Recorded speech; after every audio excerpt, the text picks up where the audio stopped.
everybody, it is Calxiyn here, and thank you for attending Calxyn's Royal Court today as we have gathered to watch the final episode of Beastars Season 2. I'm excited, I'm kind of sad. Like I said in the Odd Taxi video, I've been working on this. This has been like my big summer project, and it's kind of sad to see it end. I just want to say thank you to everybody that supported on the Patreon, everybody that's left comments all the way through this big like journey project, anybody that sent in a tip through the Calxiyn.com website. I think that I got everything. I think that that's basically, oh, YouTube membership members, them as well. Just thank you to everybody that supported the series, whether you've been a patron or not, you've just like watched and commented. That means a lot to me as well. And so I hope that you guys enjoy this final reaction and review. And why don't we just get into it? Oh, so now we get to see what happened in the car.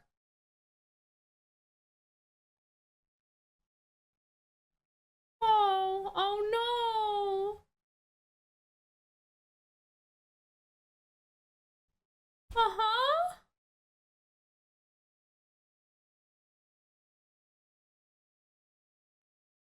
Oh.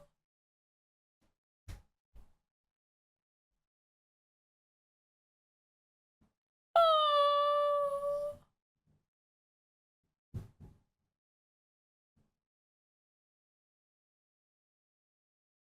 But why? Why did he have to do it? I don't understand. Why? Why did Ibuki even do this?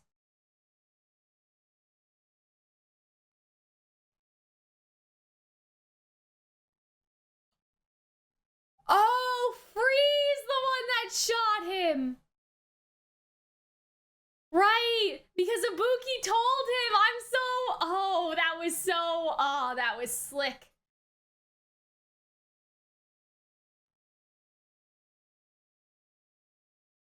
But then why?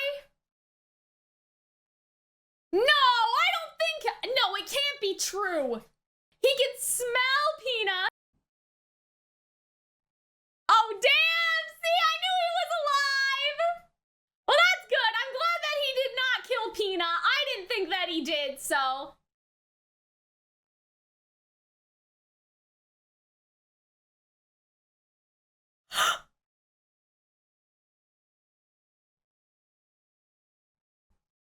Oh, is he gonna be okay? Damn. No, I don't think he can. He's bleeding a little, but his meat's hard. Oh. Wait, what? Nice! Good job, Legoshi!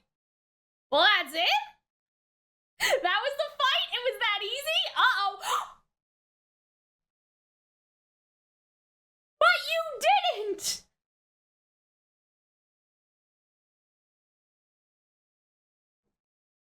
Oh, God! Oh, Legoshi! No! Oh, Legoshi, really? Good, you want to kill him! Wait, what? Oh, okay, well then. Wait, what? What is this? Excuse me? Wait, what? Oh my God. Draw me like one of your French girls, Riz. What is that? Bro.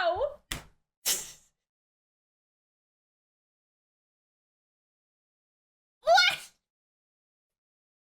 Okay, so he's aware, I guess.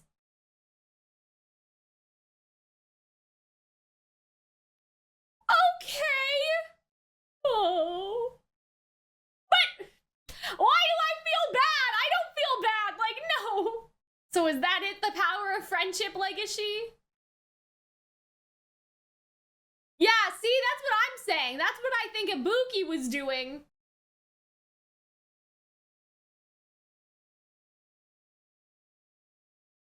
See, so he doesn't want to be rehabilitated, though. That's the problem.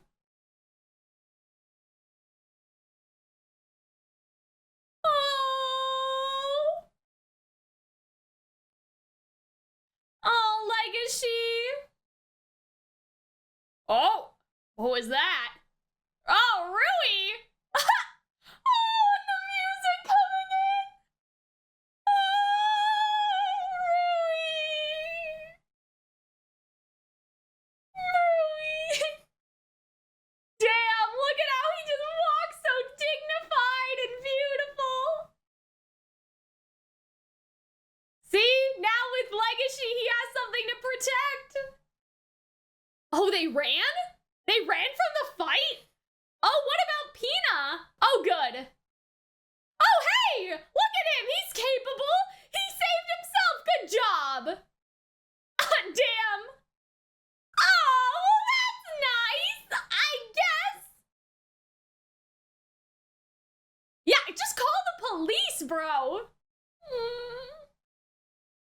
Oh... Rui! This is your fault! Oh... Oh... Oh... Damn! Oh, get him, Rui!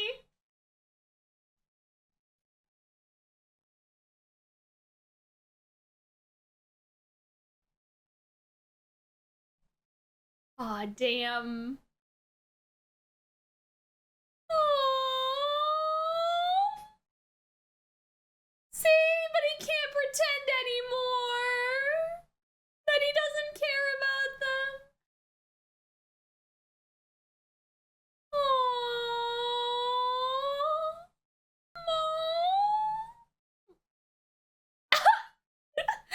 Okay, Legacy. Come on, give each other a hug. Well, that's because you can't harden your heart anymore. You can't close yourself off.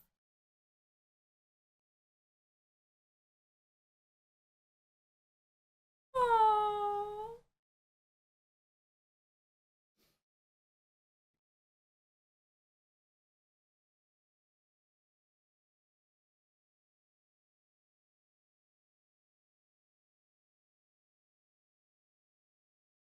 Oh. Oh.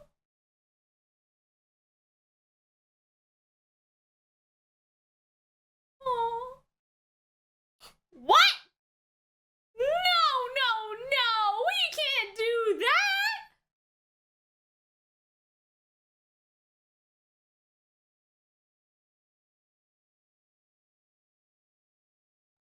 No! Is Rui really gonna die? You can't eat your friend's foot! But if he eats his leg... Well, he doesn't need to eat Rui alive. Just the leg, I guess. In theory. Narratively.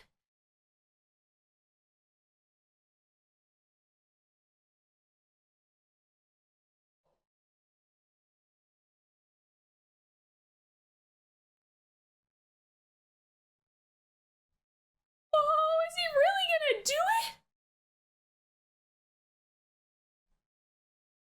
Okay.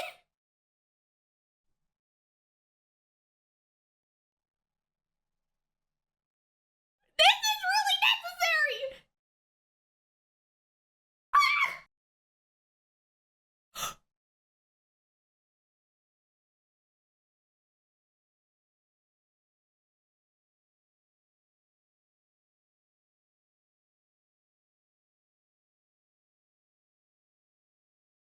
Oh no! Not all of him! He didn't eat all of Rui! Just the leg! It's okay!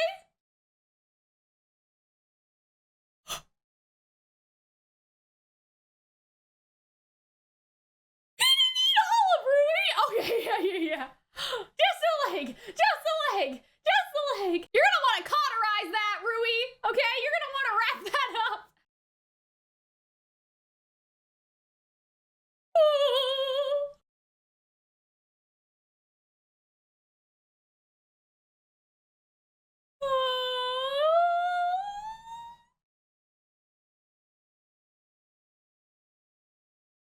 Oh my my god.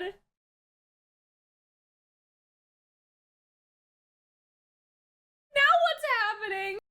Oh, it's New Year's. Look at Legoshi! Like,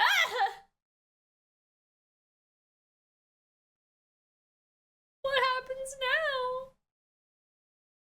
Like, what's gonna happen now?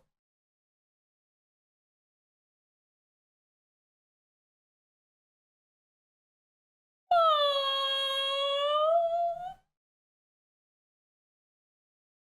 Turn yourself into the police! Turn yourself in. Yeah, but not with you like this! Peanut will take him.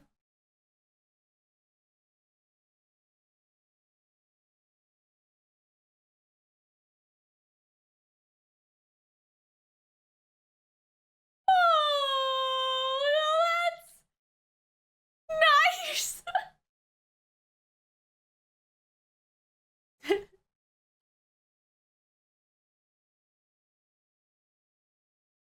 Damn.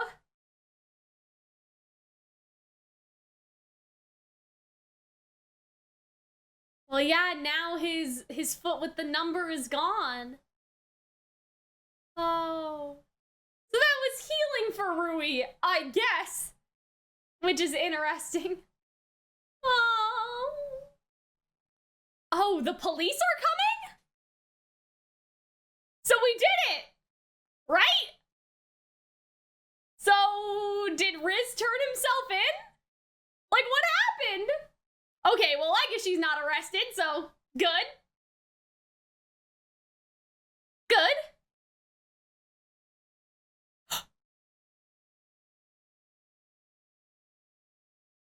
Oh, see, so...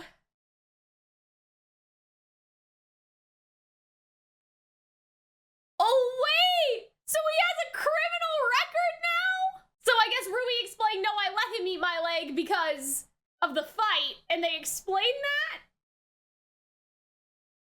Again? Seriously? You already tried to do that! Bro, you have a criminal record! You need school! What? What is waiting, Legoshi? Like, you can't just quit school. Like, what the fuck? Oh my god. Damn.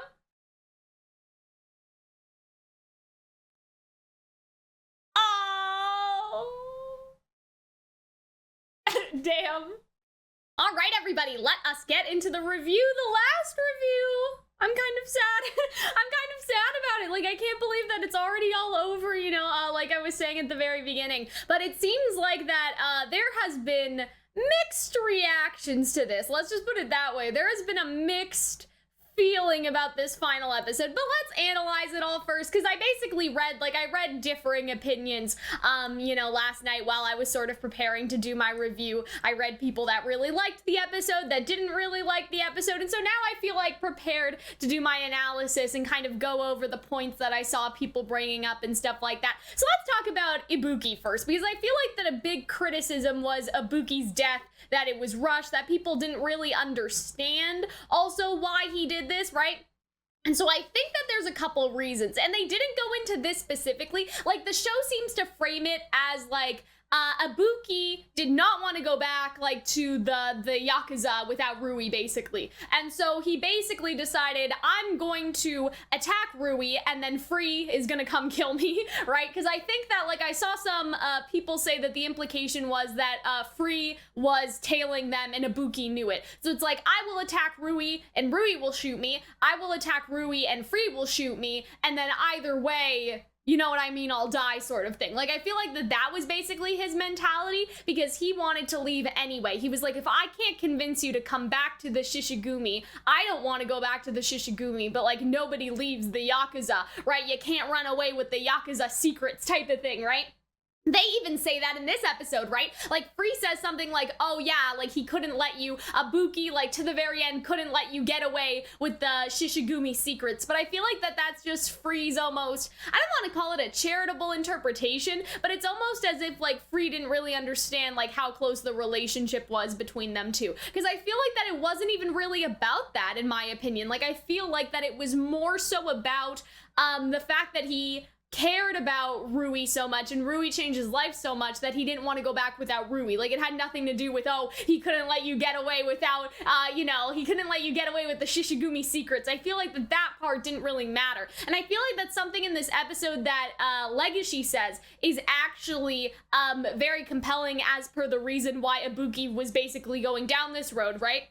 He says, I could have eaten Haru out of the intense love that I feel for her, right? That's something that I've been talking about like these past couple episodes. So it would be my personal interpretation that Ibuki was basically going to like eat Rui out of the intense love he had for Rui. Like, basically almost like a double, like, unaliving, if you want to call it that, right? Because he would eat Rui, and then also he would die himself, and then that would save them from the Shishigumi. Whereas Free's just like, just don't come back, right? Free's just like, just don't come back, and you'll be fine, right? Like, we don't need to kill you, just don't come back, right? And so I feel like that you could interpret it many different ways, but I see it as he cared about Rui so much, he loved Rui so much that he did not want to go back to the Shishigumi without Rui. Therefore, he basically like decided to, die by Free's blade, if you want to call it that, right? Rather than ever go back. And you actually see Rui start to cry here because it's almost as if he knows what is about to happen, right? And then obviously we have the darkness vision, right? If you can't shoot me,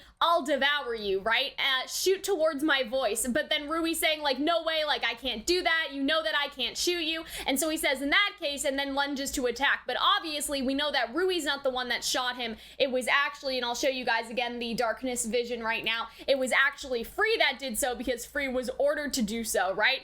And so I like this line from Rui too because he's like, hey, you're a lion, right? So act like it. I think he says something like that in the dub, right? That's something as simple as a gun could just like take him down right that. And so then Free's just like, yep, I protected the boss after all. And Rui's like, why the fuck did you do this, right? Ibuki, I don't regret shooting you because we made a promise, didn't we? If he loses control and tries to eat you, I promise to shoot him without hesitation, right? And so, like, Rui's like, no, he didn't lose control or try to eat me, right? Like, no, he could never have done that. Ibuki would have never told you to do that, right? Like, you know what I mean? But I think that it's kind of implied that no, like, Ibuki isn't like that. It has nothing to do with losing control, right? And it has nothing to do with eating him. Does that make sense? Like, you know what I mean? Like, I feel like that the implication here is he didn't lose control. So maybe it wasn't like out of like an intense love for Rui that he wanted to eat him, right? He didn't lose control. And then it also wasn't because like to eat him, right? It was because I told him I would leave the Shishigumi. So I feel like the implication from Rui there is it wasn't like that he lost control and decided to eat me one day. And it also wasn't because like he loved me so much he wanted to basically like keep me with him forever. I think that Rui is realizing that it was like a conscious unalive plan, if that makes sense. You know what I mean? Is that he basically said like, oh, you know what? If Rui won't come back, I'm going to cause my own death by looking like I'm about to eat Rui, and then Free will shoot me. Like, that's what I think happened, right? Until the end, he had no choice but to face our boss as the lion of the Shishigumi, right? So in the dub, they say something weird about, like, him protecting, like, the Shishigumi secrets, but I don't think that that's actually really the case. I think it's more like Ibuki didn't want to go back, and so he would rather die than go back, and he knew that going back and telling them he would want to leave would be, like, you know, would cause his death anyway, right? Because you don't just leave, like, the Mafia. You don't just leave the Yakuza type situation. Meanwhile, Free is just like, just don't come back, okay? Or else we'll have to kill you too, right? You know? And then Ibuki's death will be in vain, right? So it's almost like Ibuki died in order to let Rui be able to go in many ways. So in terms of, I guess, my thoughts about Ibuki's death, I would say that I understand why people thought it was rushed because it did seem like, I don't know, like it seemed like they didn't really explain his motivations all that well, if that makes sense. Like it did seem like for a minute, like, oh, he was just gonna eat Rui, right? And so that that can be very confusing because when you think about it, they've been setting up Ibuki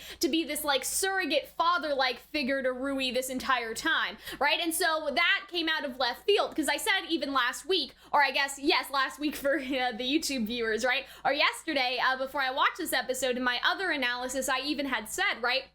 Like, I don't want Ibuki to eat Rui, because what does that say about the father-son relationship that they had, right? So I think as far as I understand, it really wasn't about eating Rui at all. It's just that Ibuki knew that if it looked like he was going to, Free would shoot him and basically free him from being shackled by the Shishigumi, right? And so it wasn't about, like, eating Rui to, you know, hide the secrets, and it wasn't even about, like, eating Rui because he loved him so much, you know what I mean? Like, as a son or anything like that. It was more like, if you're leaving, I do not want to go back to them, but the problem is that not going back to them would also result in my death either way, sort of thing, right? Like, again, that whole, like, you can never leave the Yakuza, and they will, like, find you if you try to run away, right? And so instead of, like, basically going back without Rui, like, if he let Rui escape, he would probably be killed by all the other lions, right? So that's like a one. And then two, if he ran away, they'd be like, oh, Ibuki's a traitor. If we ever see him, we're gonna kill him, right? So he basically said, you know what, Rui?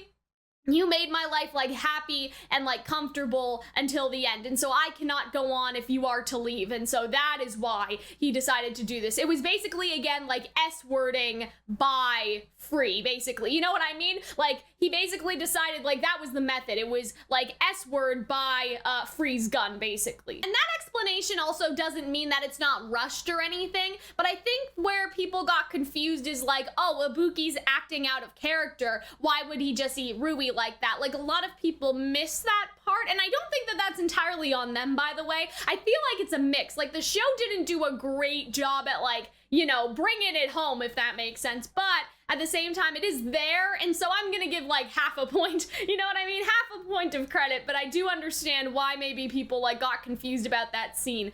And everything like that. And I would agree that the rushing probably does, like, have something to do with that. Because if I would have any criticism for this episode, I do agree with everybody saying that it was very, very rushed. Like, I feel like that we just, you know what I mean? I feel like we just raced by, right? Like, we came into this episode, Ibuki died, they had the fight, then it was just like, oh, okay, well, we're fighting, we're not fighting, and then, like, the police came, arrested Riz, and then, like, everything was up in the air, right? Like, it was a very strange ending to this episode, so I totally understand why people didn't like it. I would share that criticism as well. Like, especially the ending of this episode was like, what is happening? Like, for a finale, I do agree with people in terms of, like, this needed an episode 13. You know what I mean? Like, this needed just one more episode, because it was very odd how they ended everything. But yes, on the topic of Ibuki's death, I'm just gonna give it a pass. You know what I mean? I think that it makes sense to me, and so it still has that impact, but I do believe people when they say that it had more impact, like, in the manga. So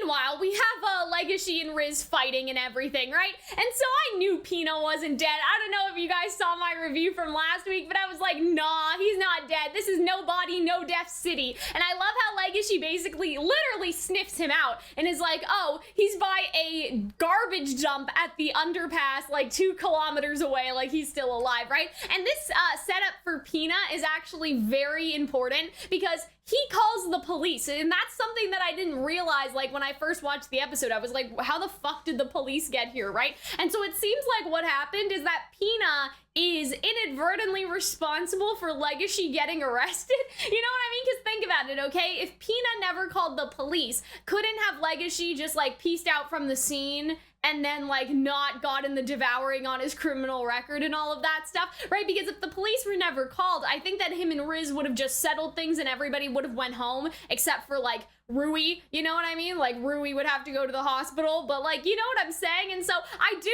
like, I'm not saying it was bad for Pina to call the police, because obviously, you know what I mean? Like, that's what got Riz arrested, and, like, that's good. Finally, somebody with some common sense, you know? Like, Pina is the only character that has any common sense. Even Rui didn't call the police, like, even though he was like, Legoshi, are you stupid? Just call the cops, bro, right?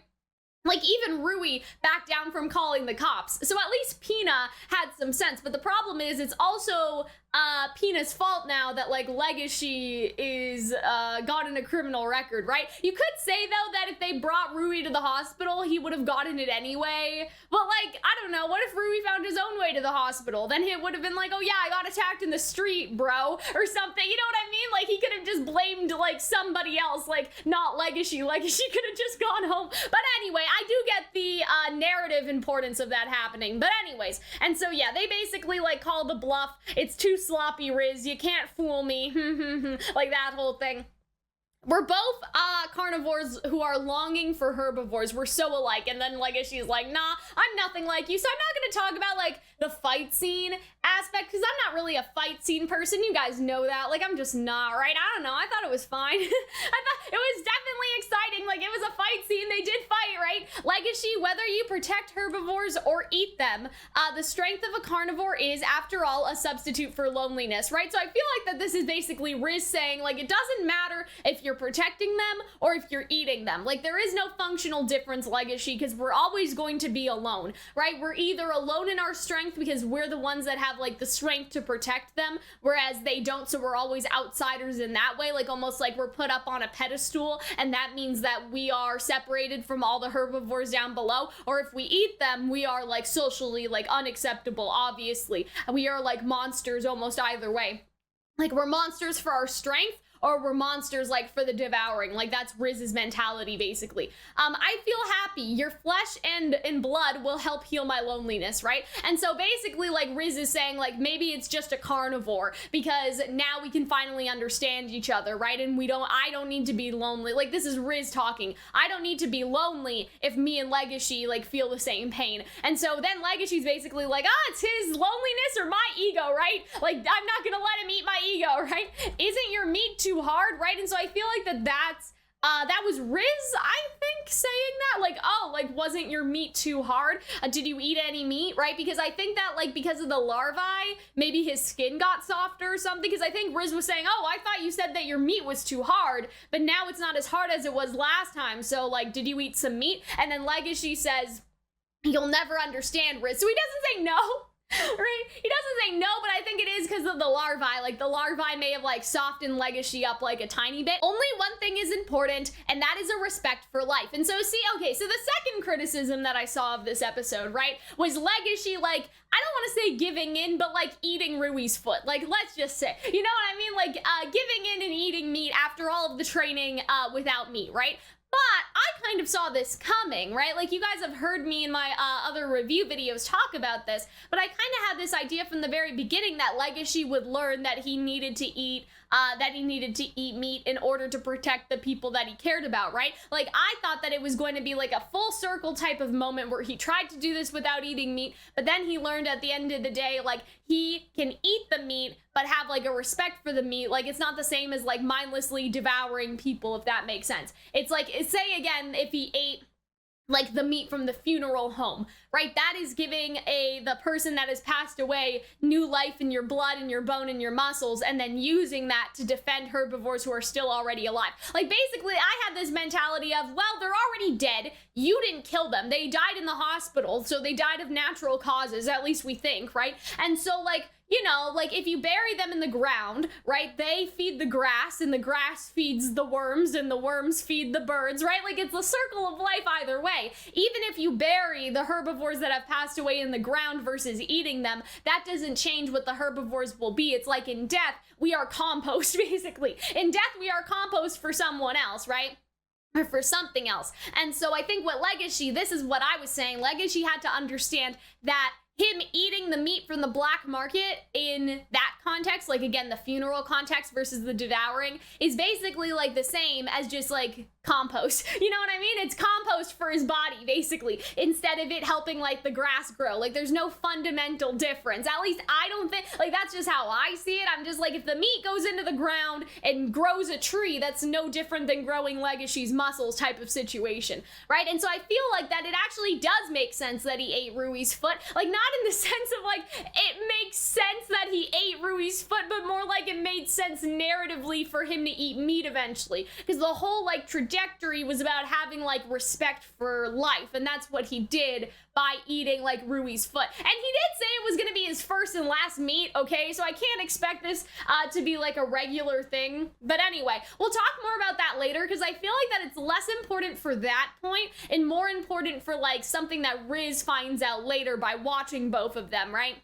And so, yeah, I don't think it's weird that he ate Rui's meat after all this time of trying to resist it. Because really, like, I feel like, and a couple other people have pointed this out too, this is not necessarily an original thought, but, like, this whole season has been about trying to deny the natural instinct of the other, if that makes sense. Like, Rui trying to deny his natural instincts as a herbivore, whereas Legoshi has tried to deny his natural instinct as a carnivore. And so basically, like, what this episode does is it forces Legoshi to acknowledge, like, his carnivore side and forces Rui to, like, embrace his herbivore side, right? So I feel like that's kind of the message. Like, that's why they also did it as well. It's not just sort of reduce or, like, backtrack from what Legoshi learned. In fact, it's kind of like the opposite, where Legoshi is learning that even through being a carnivore, you can still have respect for life. And so I feel like that's the issue, is that this entire season isn't as simple as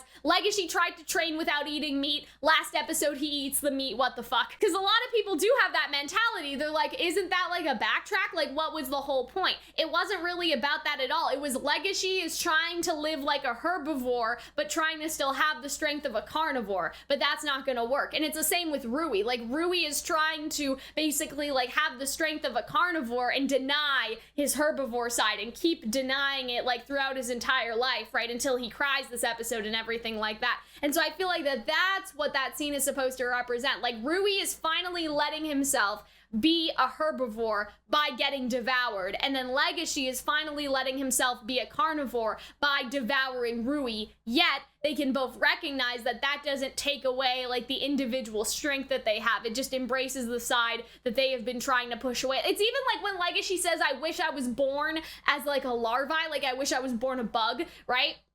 Because then I wouldn't have desires. It's like the whole season isn't about, like, not eating meat. It's been Legoshi trying to suppress all of his desires and then them finding out that that's not actually the good route. You know what I mean? That is not, that's not the solution, I guess, is the suppression of the desires. Instead, it's embracing the desire, like, to an extent. You know, like how both of them do, right? Because it shows, like, how strong their friendship is and how strong their trust is. Like, the act of, like, Legoshi eating Rui's foot and then, like, not, like, killing him in, like, a hunger lust. Like, there's an incredible, like, amount of trust right there, right?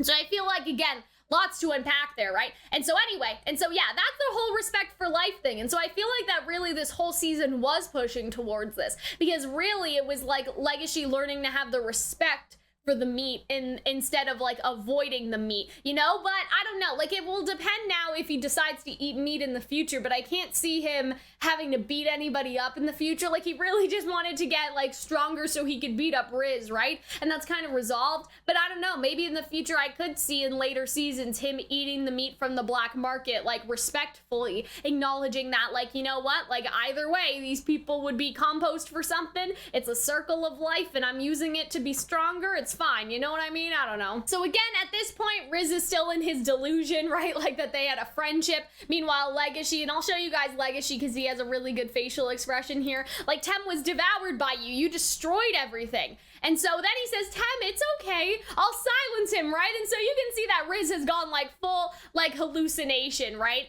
And then he basically, like, takes Legoshi and, like, smacks him up against the wall, but then he gets worried that Legoshi's dead, right? It's almost like he killed his plaything too early, you know, like, that's kind of the vibe I got. Like, he actually seems concerned for a minute. Like, he seems like, oh, Legoshi, did I kill you? Like, it's a little bit, and I don't like to use this because I know Jekyll and Hyde is a bit like, like, a bit like, you know, problematic in a lot of ways now, but it does really seem like a Jekyll and Hyde thing with Riz. You know what I mean? Like, the Hyde comes out, wants to smack Legoshi against the wall, but then 2 seconds later, the Jekyll is like, Legoshi, are you okay? Right? Like, it's very, contrasting, you know? But at least I have to tell you this, I'm actually aware, right? When I ate Tem, I knew we really didn't have a friendship. And so this is what I mean, right? Like there's one side of Riz that is like, don't worry, Tem, I'll silence him, right? But then there's the rational side of Riz that knew it all along, which is something that I talked about in my last couple reviews, right? And so he acknowledges that it was a one-sided devour. So see, that's the other reason I feel like that they made like Legoshi eat Rui, because Riz had a one-sided devour and pretended like it was two-sided, whereas Legoshi and Rui genuinely had a two-sided devour, where they both did it for each other. And then that's what convinces Riz later, like, that there can be, like, true friendship, I guess, right? Because he's basically like, there is no friendship with herbivores, there's only pain, there's only loneliness. But then by, like, watching Legoshi and Rui do this act, he realizes that he was wrong, and that's why he concedes later on.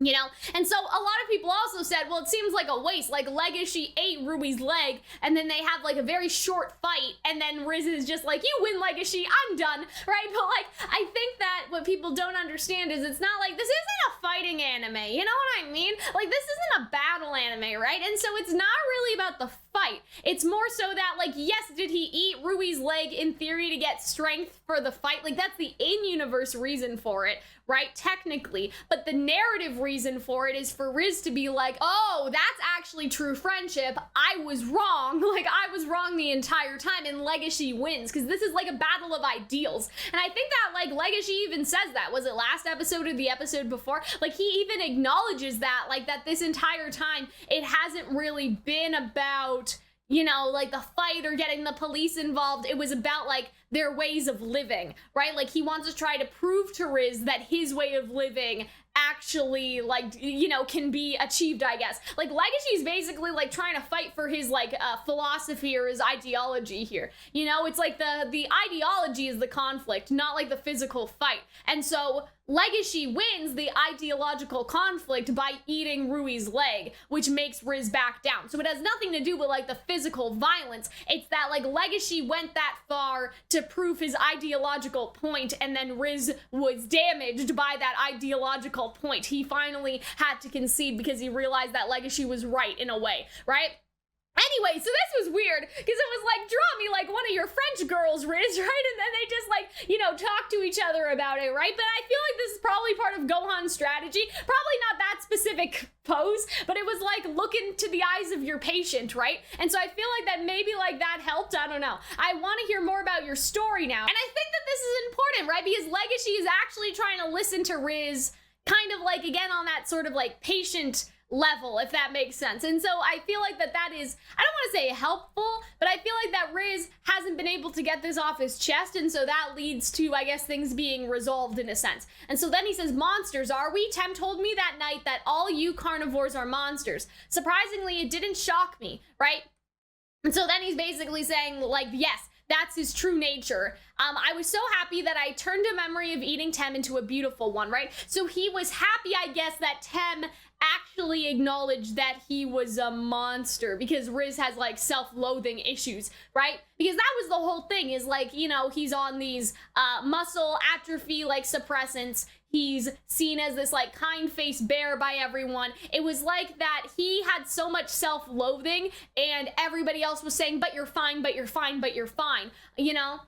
And so it's almost like Riz saw himself as a monster, but everybody around him was like, you're not a monster, you're fine, you're kind, you're nice, you're da-da-da-da-da. And that, in a way, even though they were probably trying to make him feel better, is invalidating, because why would somebody who's not a monster have to take muscle atrophy pills? Why would someone who's not a monster this, and that, right? And so I feel like that he's happy that Tem said he was a monster, because it validated his own like self-loathing and his own feelings that nobody else would validate, I guess. See, so then he says the true nature of carnivores is a monster. Like, he's trying to convince Legoshi of that, right? And so he's like, I can't even remember Tem's face and voice. All I remember is his smell and his taste, right? So clearly he was right. We are monsters, because what kind of person would forget their friend's face and voice? That can only be capable of a monster, right? So again, we have this like, I might have eaten Haru out of intense love for her sort of thing, right? And so I feel like that that could also go back to the whole Ibuki thing, like why he basically decided to do what he did. It was because he loved loved Rui and couldn't live without him, basically. And see, this is interesting because I'm not sure what he was trying to say here exactly, but I think he was basically saying, like, you know, we're still young, but I can't change my beliefs anymore. Like, there's no going back, right? Carnivores have claws and fangs only for predation, right? So he's basically saying, like, this is the only reason why we are built this way. It is only to be monsters. But Legoshi says we have claws and fangs to protect something important, right? And so again, they have their little fight, and then Rui comes in, and I love Rui's facial expression here. It's great, right? And so then he says, you two seem to be having fun. And then he says, you look terrible. A devour is the last thing I want to see. And then we see that Legoshi actually seems to get, like, stronger in this moment, protecting Rui, proving the point, right, that it is about, like, we have claws and fangs and strength to protect something important, right? Is that Legoshi is basically able to, like, curb stomp Riz in this moment because he was protecting Rui. So meanwhile, Pina has gotten free and he is calling the police, right? And so I feel like that, like, again, was this a smart and rational action? Totally. Like, it makes sense why he did that, right? But this is also the action that got Legoshi in trouble, basically. And so, yeah, that's a big oof in a lot of ways, right? And so I think that this is funny because this is oddly romantic. Does anybody else think that too? Because they're spending New Year's Eve together. Like, isn't that kind of strange, right? But then he says, we haven't settled the score yet, so I have to go back. And I love how Rui, like, slaps him, like, are you stupid? You're a total wreck. Winning or losing is no longer important to him or me, right? We're both showing our own way of life as carnivores. So again, this is like Legoshi reinforcing that it's not about physical strength. It's not about winning or losing the fight. It's not about life or death. It's about, like, ideology. I need to win to show Riz that my ideology was right. And then Legoshi says, I take responsibility for my own anger, right? And that seems to, like, spark something in Rui, right? Because he's realizing that, like, what changed Legoshi was this conversation in the drama club about him taking responsibility for his own strength, right? And Rui seems to be, like, almost upset at himself for that, because it's like he led Legoshi on this path. Like, Legoshi would be safe if it wasn't for him, and that's why Legoshi is reminding him of Ibuki, because it's almost like if Rui had not been with the Shishigumi, Ibuki would still be alive. Yes, like, in theory, that's, like, I think fair to say. And so if he didn't tell Legoshi to be responsible for his strength, Legoshi would not be in this position where he would almost die. Like, think about, like, the trajectory of the show if that were the case. Like, Legoshi would not eat Haru, right? I guess, right? Because I think, did that happen before or after? Anyway, let's just say that, like, him and Rui never had that conversation. And let's also say that nothing bad happened to Haru in theory, right? Like, Legoshi would just be chilling with Jack, you know, not thinking about anything, not really investigating the whole drama club thing, not being strong, not kicking ass. He would just be living a normal ass life, because Legoshi does say, like, the only reason I didn't turn into a monster was because of you. And I do believe it, but I'm just saying, like, in Rui's mind, like, in theory, he could imagine, like, oh, I led Legoshi down this path. If I had just left him alone and not told him that, he wouldn't be doing dangerous things all the time. He would still be that hunched over guy that didn't, like, acknowledge his strength in any capacity, you know? Because you were there for me, I didn't become a monster, right? And so then he also thinks of Ibuki saying that, like, Rui saved him, right? And so this irritates Rui, right? Because Rui doesn't feel like he's saving anyone, I don't think. Rui feels like that he's making everything worse, that he is bringing misfortune into everybody's life, even though that was not the intention. So then Rui says, even so, do you need to risk your life to prove it?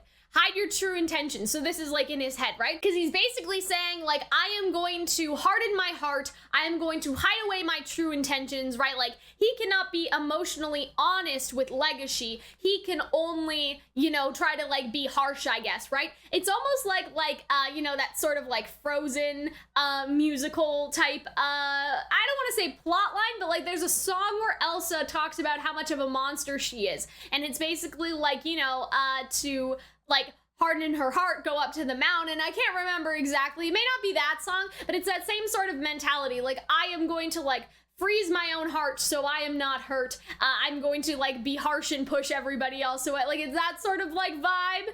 You know what I mean? I don't know. It's hard to explain. And so I feel like that's kind of the same thing with Rui, is that he is sort of like, you know, I'm going to hide away my heart. I'm going to harden my heart. I'm not going to let Legoshi hurt me. And instead I'm going to like, you know, throw words at him like daggers, I guess you could say, right? He's going to attack Legoshi with his words and not let Legoshi know I'm saying this because I actually care about you. Instead, it's going to be disguised under the guise of like ridicule, if that makes sense. Because of your strength, you carnivores have little desire to survive. And so this is actually when he starts crying, right? If you want to die so badly, go ahead and die. And so that's when Legoshi realizes like, oh, you know, like this is not a normal like Rui speech, right? Like he's actually crying and he can't hide it, you know? And so I feel like that this was an important moment for Rui because he's been so I guess hell-bent on not becoming a victim, right? You know what I mean? Like with all the stuff at the black market and everything like that, like as a child, right? I think that like Rui's whole mentality was, you know, he even says this, I've never been in an environment where I've been able to cry, right? And he says that, like, that's why I'm crying right now. As far as I can remember, this is the first time I shed tears, right?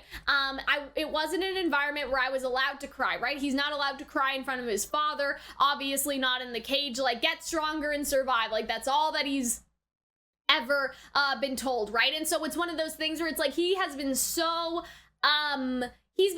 determined not to victimize himself, right? Is that he has also not let himself feel any emotions, right? Because you could say, you know, like only I guess a weak person would cry. Only a weak person would care about their friends. I need to be strong, so I can't do any of that. Like that sort of mentality, obviously. And so I feel like that's kind of the idea, is that he's like, I will not let myself be a victim, and that means I will not let myself cry. I will not let myself be upset, because being upset is acknowledgement that somebody has hurt me, right? And like being a victim is to be hurt, right? And so he's basically saying, I will never acknowledge that anybody has hurt me, or else I will be a victim. I need to be strong, right? And that's a very common trauma response. I especially remember like in, you know, like just personally in like my high school, I think everybody goes through like an edgy phase, but I especially went through like, I'm not gonna care about anyone, I'm not gonna let anybody in, I'm gonna put up all these walls, like that sort of thing. And I feel like that's Rui kind of like to a T. And then he's like, and I went on a crime spree, like to try to prove that I was strong, right? But in the end, it only hurt other people. I only kept losing somebody that I love, right? Because I'm so weak. And so I think that like Rui's mentality here is like, I've already lost Ibuki, I can't lose Legoshi as well. Now, what I'm wondering is, why does he see, I guess, like him losing Ibuki as his fault, I guess you could say, right? Because is it because he was weak and walked away from the black market? Like, was that his idea? Was like, I committed to be in this position with the Shishigumi, right? But then I was so weak to go after Legoshi that caused Ibuki to die. Do you guys understand what I mean? Like, basically, like, why does Rui think that he caused Ibuki's death? Is it because he sees leaving the Shishigumi as like an action of weakness, right? That he was like, you know, I'm not gonna leave you guys, we're on, you know, we're riding a wave, but then at the slightest bit of like threat to Legoshi, he basically like dipped out and decided to leave. I guess that's it. It was like that Rui wasn't strong enough in his conviction to stay with the Shishigumi,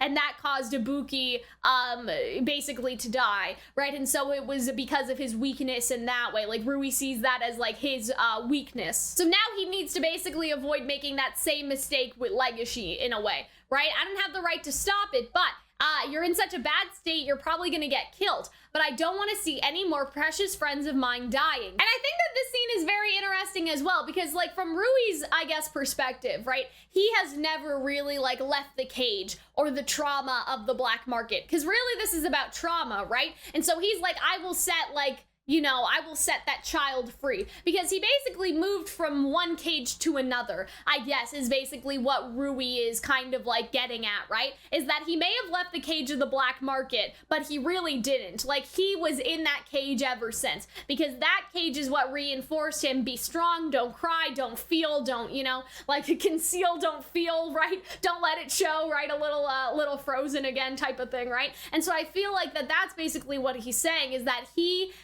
in an effort to, I guess, not let himself become the victim, he has in a lot of ways, like, trapped himself behind these bars. It's almost as if, like, he was once, like, in a cage, but then he moved into a different cage. Like, think of it like a tall tower, okay? Like how, you know, in some stories of Rapunzel, like, they lock her in a tower, like, for her safety, I guess you could say, right? And so it's almost like, instead of a cage in the black market, he just locked himself in a tower. You know, he locked himself in a tower in an effort to not to be hurt, I guess, by the outside world in a way. And so I feel like that's kind of what it means, is that he never left the cage. He never left the impact the black market had on him. I think a better way to explain it is, like, the root of why Rui cannot be open and honest with people, or, like, honest emotionally, is because of the black market, right? And so he thinks, I'm gonna be strong so I'm not a victim, I won't go back to how I was, like, in the black market, right? But what he didn't realize until now is the black market has impacted his every action ever since, right? That his pursuit of strength was not necessarily, like, you know, to free himself from the black market like he thought it was, but rather it has just existed because he's been trapped by the black market ever since. I don't know, it's a very strange, it's kind of a hard thing to explain, but I hope that you guys get it, right? And so it's basically like, he has tried to prove, like, you know, I'm the crime boss of the Shishigumi. I'm willingly in the black market. Doesn't bother me. I've conquered it, right? I've conquered my trauma. But what he didn't realize is that every single action he's taken up until now is a direct result of the trauma that he suffered in the black market. Because really, a herbivore who has not suffered any trauma would have no problem crying, would have no problem being honest about their emotions. And so really, like, what Rui didn't realize is, oh, I feel like I need to harden my heart and put up all these walls and conceal my true intentions, not to be strong, but still because of what happened in the black market. So the only way that I can be free of that is if I embrace all my feelings, if I embrace all my emotions, and I finally let myself just be a herbivore. I feel like that's really the key of it, right?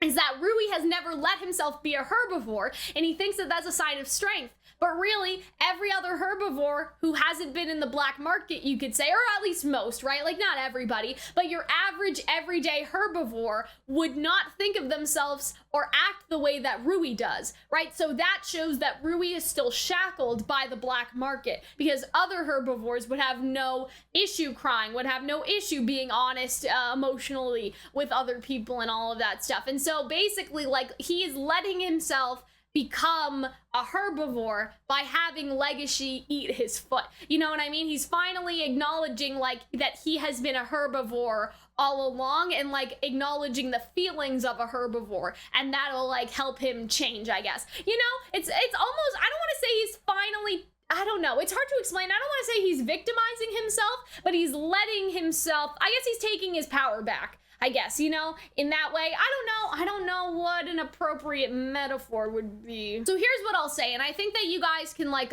look this up, because there are some psychological studies on it.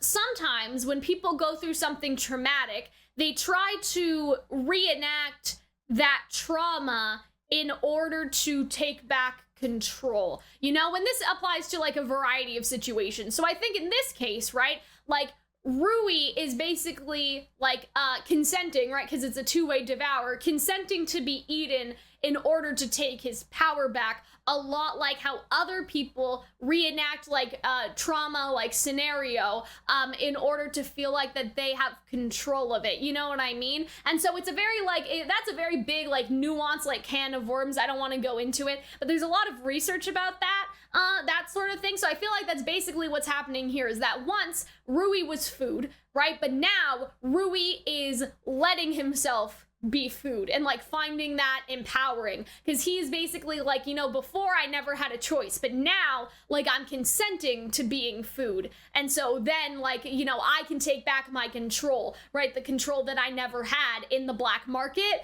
type of situation. And so I feel like that analogy may be good, right?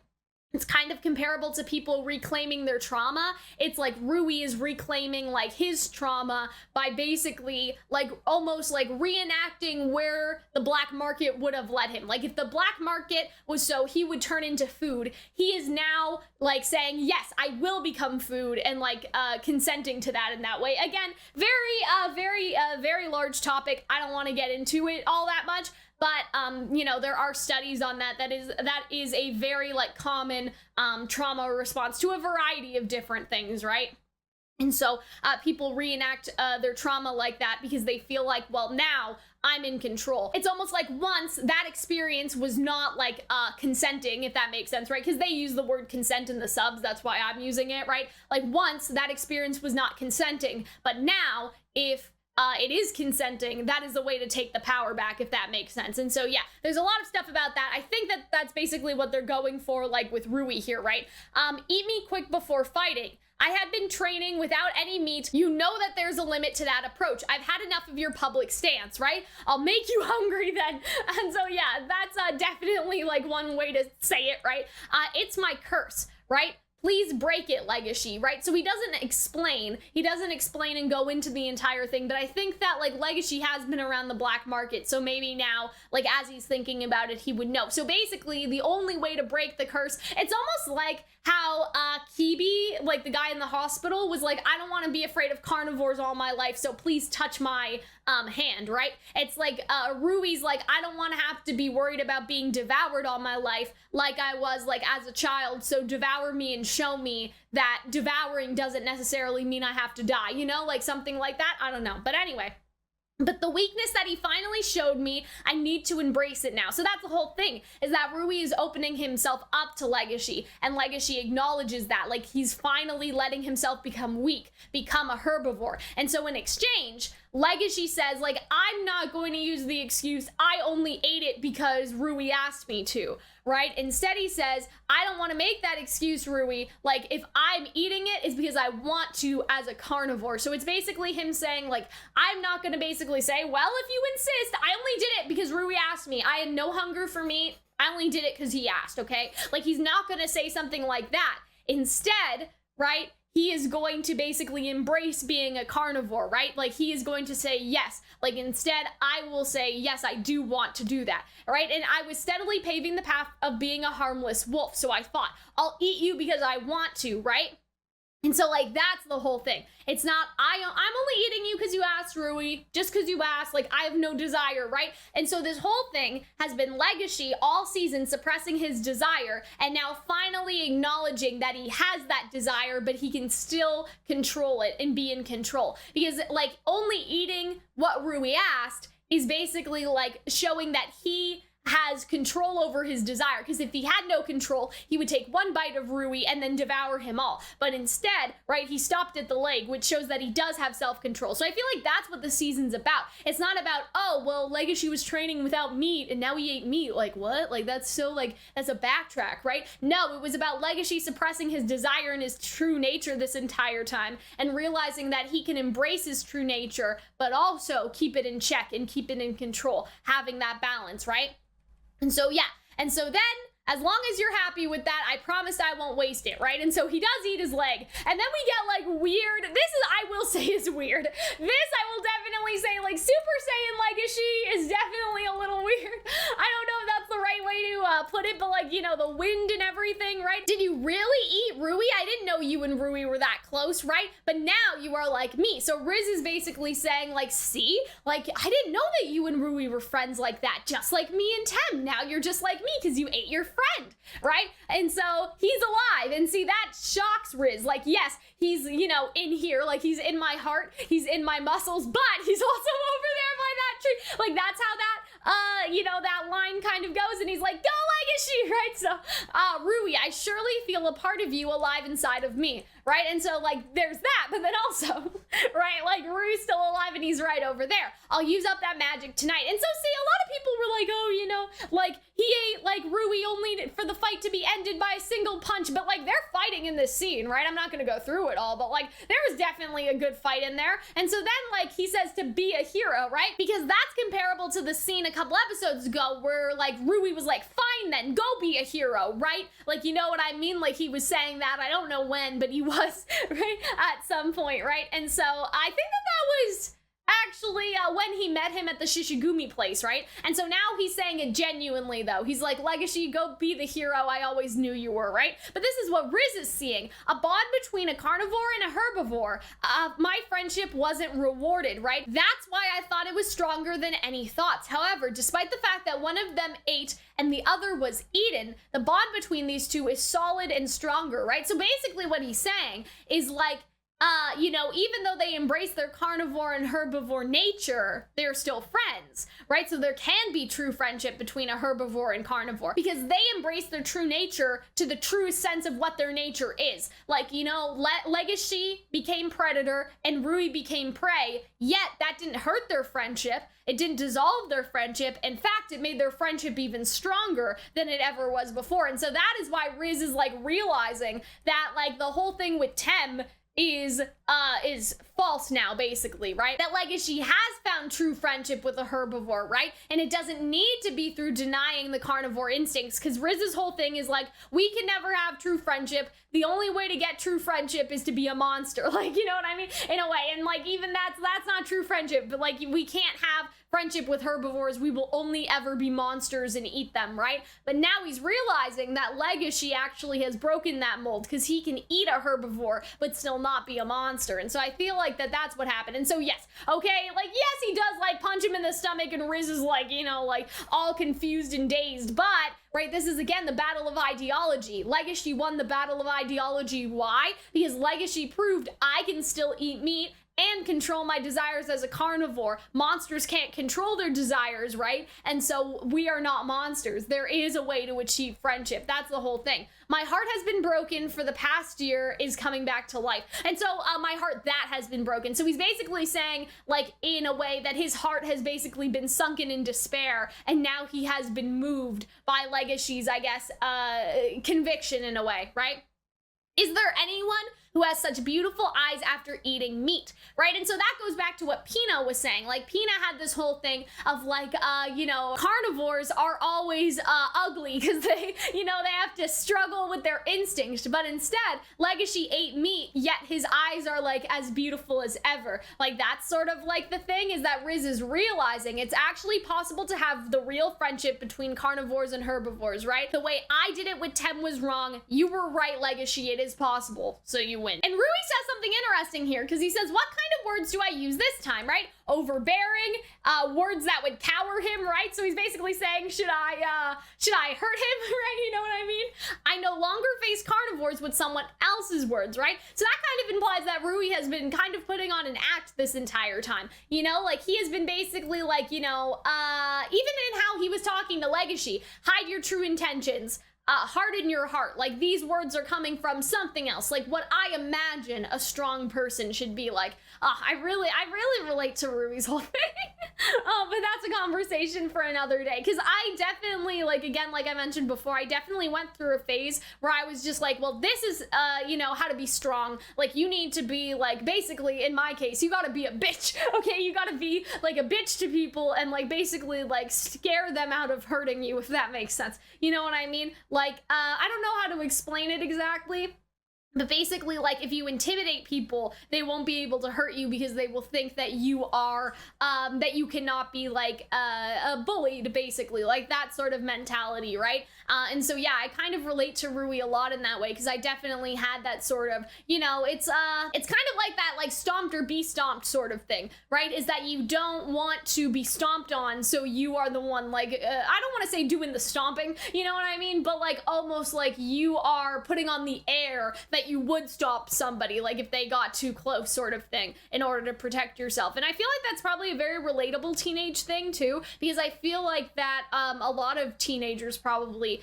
feel that way, especially in adolescence, especially like with high school. And like it's also like, you know, a media perpetuation as well that we're taught a lot of the time, especially I feel like as girls, right? Like what do we see in the movies? You're either like with the clique of the mean girls that do all the mean things, or like you're the one that like gets bullied, right? You know? And so I feel like that like that's also part of it too, is that I society guys, like society kind of teaches you, especially like I don't know, the adult world kind of teaches you have to like stomp on people to get ahead. But you know, I think that the message is that the world doesn't need to be that way, you know, and that's, I guess, something that I learned is that things don't need to be that way. You don't need to be that way. Like, you can get ahead by being kind and by being vulnerable. And so that's why I feel like that I relate to Rui so much, because I kind of went through like the exact same thing, right? And being vulnerable can hurt a lot sometimes, but I think that it's, better overall, you know? Although what you did is unforgivable, I'm sorry I couldn't notice how lonely that you had been, right? And so a lot of people may be like, well, why is Rui apologizing to Riz, right? But you could say that that is a herbivore's kindness, right? To also see the pain that a carnivore is going through as well, right? You know, something like that. And so I feel like that that's basically why. Like, the words from the heart were not like, you know, words that would make him cower, were instead having sympathy, having empathy for Riz, and so that's different for Rui, right? And so I feel like that was a good thing. But yes, and so then and I have to say this out of courtesy, thank you for the meal, Rui. I'm so glad the first and last meat of my life is yours. I hope so.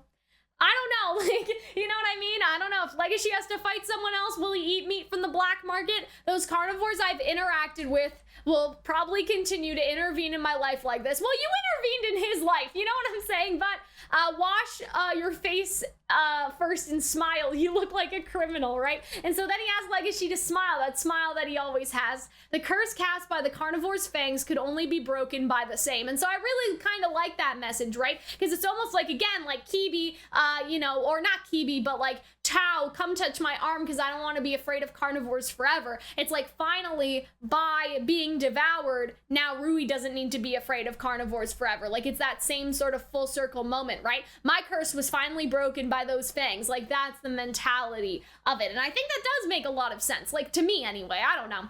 It makes a lot of sense to me why he would have that mentality or think that way, I guess, right? Because again, it's like, you know, come touch my arm so I don't have to be afraid of carnivores forever, and you don't need to be afraid of touching a herbivore. It's like, you know, he did partially get devoured, but he didn't die, you know what I mean? And carnivores can control themselves, so like, Rui got to know that, I guess. And yeah, then the police come because of Pina. At least that's the implication. So anyway, this is where things get weird and like really like strange for an ending, because they basically just like kind of blitzed by everything. After that, Rui was taken to the hospital and was saved, right? But his leg wasn't saved, because obviously Legoshi ate it. So that's kind of like, you know what I mean? I wonder if Rui will have a prosthetic going forward. That's kind of an interesting thought. Riz and I were arrested as devour offenders, right? And so see, this is different, like in terms of, how do you say, like in intensity, I guess, right? Because I feel like the implication is that like, devouring in general is like unforgivable, right? No matter what the circumstances, even if it was like consenting, right? It's still unforgivable. And so I feel like that, like, but thanks to my friend's statements, I was released was because of like, Rui and Pina's explanation, basically, right? And so they basically said, hey, like, Legoshi, you know, like, did it because I asked him to, you know, I told him to eat my leg for this fight because Riz ate Tem, right? And so, like, Riz is, like, probably gonna be in jail for, like, the murder, you know what I mean? But the reason why Legoshi got away is because, like, you know, there were circumstances that, like, kind of explained it, but yet he still has that permanent record. So I don't know, like, what a comparable metaphor would be, because I don't think that there's one, like, in our world, you know, but I guess it's, I don't know. It's almost like there's a difference between like, I guess, let's just say like ingesting drugs, right? There's a difference between taking drugs yourself, right? And then like drugging somebody, right? Like drugging someone is illegal. In a lot of places, if you have drugs on you, even if it's a personal amount, right, you will still like get arrested and get in trouble, even though it's like you're not hurting anyone, you're just ingesting that, whatever it is, right? I'm not saying I think people should do it, but you know, there are a lot of arguments for decriminalizing like personal drug usage like that, basically. You know what I mean? It's basically like if they're not hurting anybody, then they should not be like arrested and have that like criminal record. For example, if they were like taking it for themselves, right? So that's like the sort of thing, right? And so I feel like that's basically what happened to Legoshi. Is like Legoshi basically, you know, did the drugs, but he like did the drugs himself, you know what I mean? Or I guess like in this case with Rui's permission. That's why this metaphor is falling apart, because there's the whole Rui thing. But basically like Legoshi was found with drugs on him, but it was a personal amount of drugs, whereas Riz was found to have drugged somebody, right? And so that's why Riz is in more trouble than Legoshi, because they're like, okay, Legoshi, like we understand that you're not like a danger to society. That's the key. We understand you're not a danger to society, but we still have to put this on your criminal record, okay? Right? Whereas Riz is a danger to society. See, that's kind of the difference. You guys understand. Anyway, this show is so hard sometimes, right? And it seems like that Riz, though, is like in like jail. Like it seems like that he is basically going to confess to devouring Tem and everything, right? And so yeah, now he has like a permanent record, basically. Like he has a criminal record. I hear my life with a criminal record will be tough, right? So it's basically like, yes, he's not in the same trouble as Riz. Like he was released basically because of what Pina and Rui said, but they're like, bro, we still can't let you go, even if it was like a consensual devouring. We can't, you know what I mean? We're gonna have to put that on your record type of situation. Whereas Riz got like in trouble. And so I guess that's the nuances to society, right? Like, that's the whole thing. I don't know. But yeah, so here's the weird thing, right? And so he's like, yeah, I met Haru and Rui. So I think he's basically saying, like, yes, I have a criminal record, but if I didn't go down this path, I would have never met them. And so, like, I'm fine with the shackles I put on myself, right? And so then he says that he's gonna drop out of school again? And I'm like, really? So this is kind of like what I disagree with this ending, is I feel like that we could have, I don't know, we could have left off of the cliffhanger of like maybe like Legoshi like getting out of jail and him not knowing like what he wanted to do in life or something, right? Because it seems so weird for him to basically be like, and this is what happened, and now I'm dropping out of school again. Because obviously he's not, you know what I mean? Like he said that last time, he was like, oh, I'm not coming to school for a while, right? But like, then it didn't happen, you know? And so I don't know what's going on. Like, what is this arc, right? Because he's like, I can't tell you why.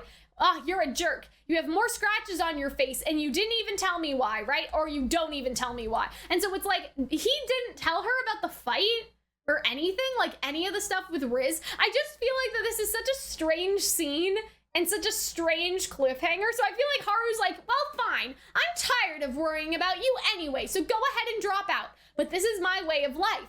As a misfit, I can live with my tail wagging, right? So he's basically saying, like, you know what? Like, even though I'm an outcast from society now, like, at least now I can live my own genuine life or so. I don't know. There are still many things to learn in the world. True, but you can learn them at school.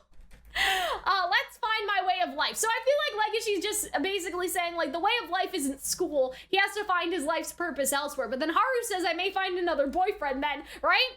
And so I feel like that he's not gonna drop out based off of this conversation, because Haru's like, okay, well, if you drop out, I'll just find another boyfriend. What are you gonna do about it? You won't be at school, right? So it's sort of coaxing him into it. What would I do? I'm gonna think about it. You will have to think about it, right? Like, that's how it ends. And I just feel like that's such a weird ending. I dare say it's kind of bad. I dare say that they ended this kind of badly, right? Because I feel like it doesn't connect to anything. You know? Like, it's not even setting up. Okay, so think about the ending for last season, right? Like, you had that whole thing of, like, I think that there was a Rui scene, and it was, like, very mysterious, right? Like, that was, like, the final scene. was Rui going into the Shishigumi, and we didn't know what happened to him. And then the post-credit was like Legoshi talking to who was implied to be the Devourer, right? Like that was the whole thing. And so that was like, oh, there was tons of stuff to work with. But this, I'm just like, what is happening? You know, I don't know which would be a better place to end it, but I feel like that this is just, I don't know, this doesn't make any sense. Why does he want to drop out of school again? I don't get it. I don't get it. So that's the only thing I'm kind of like, you know, lukewarm on is the ending. I do like season 1 more.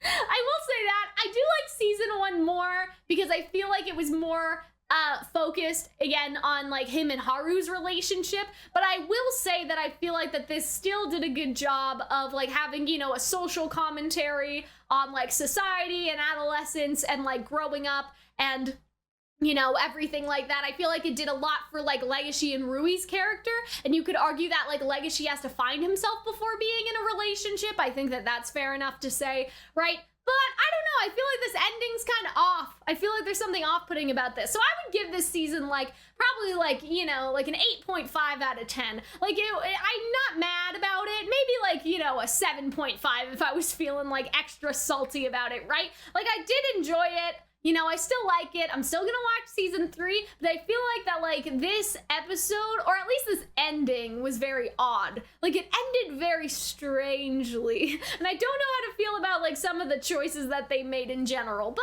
I still feel like it was strong for like Legoshi's character, right? We had some good stuff with like Juno too, and the stuff we saw with Haru was actually very interesting, right? Like her being like, you know, it's nice for us to talk just girls and everything. Like that was nice, but like, I don't know. I feel like maybe what people disliked about this season is it really went like off, you know, like off into the stratosphere and off of the school setting. But I feel like next season will definitely focus on the school setting more. That is, if Legoshi doesn't drop out, right?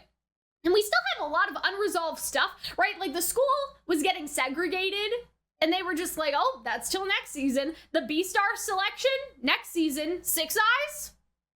What the fuck was 6 Eyes for, sis? She did nothing. And so yeah, there are definitely some problems. However, what I will say is I feel like that there is a difference between a book, right? Like here's how I would think of manga, I guess. Manga are one big book, you know what I mean? You can even say like, you know, you could probably split a manga up into like a trilogy, but I see a manga as one large book. Maybe I'm wrong, you know?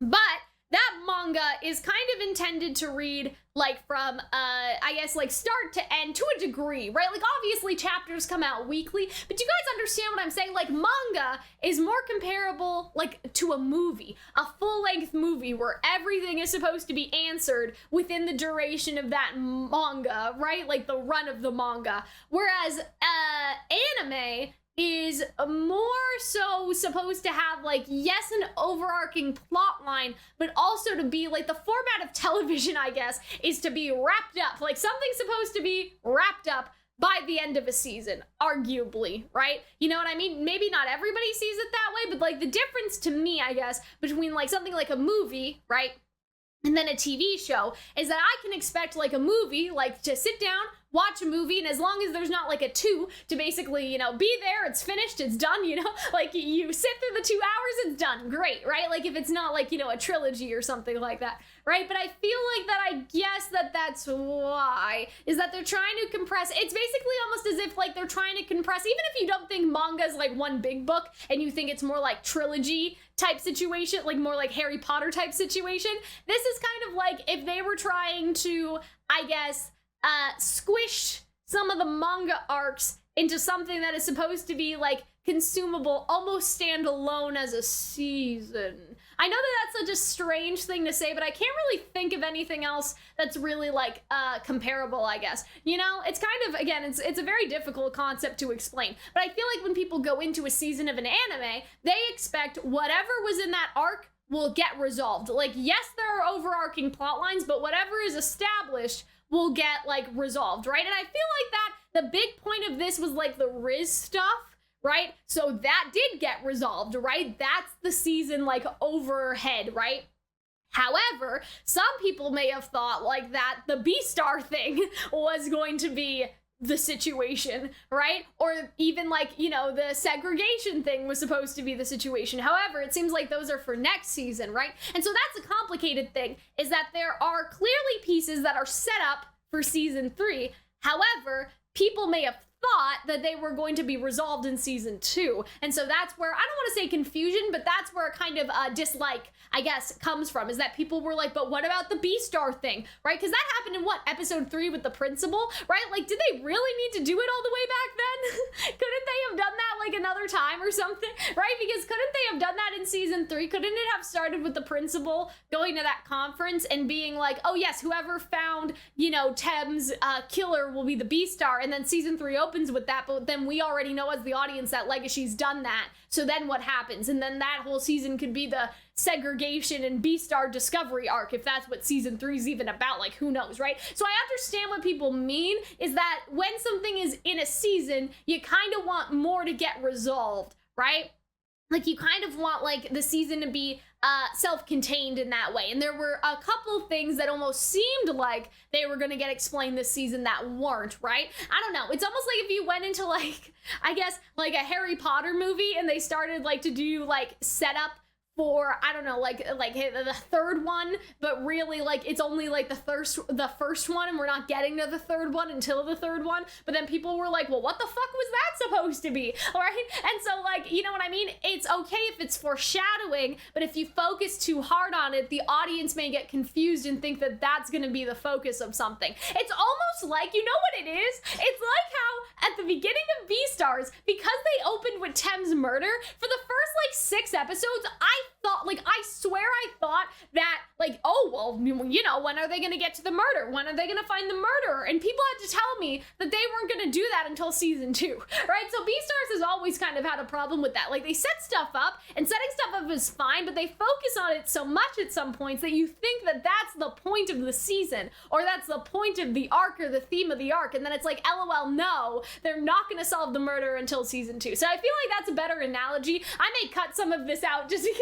I feel like my explanation went too long. But yes, that's basically it, is that this season did the exact same thing as what Beastars season 1 did, where they focused on something kind of a bit too heavily, and then we were all left being like, but what the fuck was that about, bro? Right? Like, it's easy to say, oh, they'll do Tem's murder in season 2, but I think it's justifiable to say, like, oh, bro, like, you know, they introduced this murder thing, and then we went like, like, we went away from it? Like, what the fuck was that about, right? Like, there's a difference between foreshadowing towards a concept, and then focusing too hard in a way that the audience may be like, okay, but where's the murder? Like I was when I first watched Beastars. So I think that's a perfect analogy, right? There were just things this season that were introduced and that people may have thought, oh, well, clearly we got to address this. And then it never got addressed. And they were like, oh, oops, I guess that wasn't for this season. But yeah, I guess that's my complaint. But Beastars has always been like that. I knew that before. So yes, in the end, I think it was like an 8.5 season, right? I really enjoyed it. I like aspects of it better than the first. I like aspects of the first better than the second. I still enjoyed the show. I'm still gonna be watching it. Anyway, guys, I hope that you enjoyed watching. Thank you for attending Calxyn's Royal Court today, and I will see you, I will see you someday. I will see you maybe for season 3, all of that sort of stuff. Again, I hope you enjoyed, and I'll see you in the next one. Bye!